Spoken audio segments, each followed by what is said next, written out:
मुख्यमंत्री फडणवीस यांनी दाखवलेल्या समय सूचकतेसंदर्भातली, कारण मुंबईमध्ये काल आंतरराष्ट्रीय बांबू दिन कार्यक्रम होता आणि त्याच्यामध्ये घटना अशी घडली की महाराष्ट्र गीत लावायचं होतं, मात्र महाराष्ट्र गीत त्यावेळी लागलं नव्हतं. आयोजकांना ते गीतच सापडत नव्हतं. ऐनवेळी मग मुख्यमंत्र्यांनी समय सूचकता दाखवली आणि मोबाईलवर हे गीत लावलं. मोबाईल त्याने माईक समोर धरला आणि आपल्या समय सूचकतेचं उदाहरण त्याने घालून दिलं.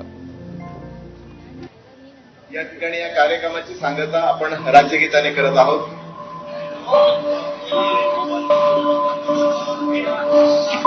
नहीं आ रहा है, नहीं, मेरे को सिग्नल नहीं मिल रहा है यार.